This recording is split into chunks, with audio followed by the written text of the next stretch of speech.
Magandang araw mga kapuso, live po ako ngayon dito sa Magsaysay Fish Market para i-monitor po yung kalagayan o sitwasyon ng mga negosyante, partikular yung mga nagbebenta ng shellfish dahil naglabas muli ng abiso ang BIFAR kaugnay po doon sa red light sa bahagi po ng baybayin ng Anda at Bulinaw sa probinsya ng Pangasinan. At ito nga po sa Magsaysay Fish Market, muli ay apektado ho ang bentahan ng yung kalakalan ng shellfish dahil na rin po doon sa advisory mula sa BIFAR. Bagamat nilinaw po ng mga negosyante na yung mga shellfish na ibinibenta ho dito ngayon sa Magsaysay Fish Market ay mula sa Bataan.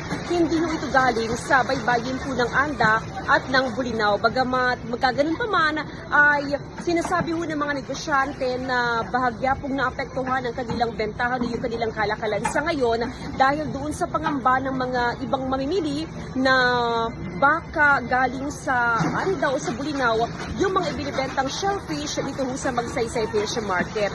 Tiniyak naman po ng city government na namomonitor ang lahat ng mga ipinapasok na shellfish dito ho sa Magsaysay Fish Market.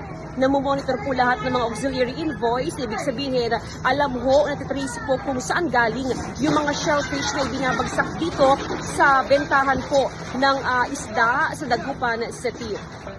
Ako pa rin po si Jasmine Gabriel Galbanang, GMA Regional TV at GMA Integrated News.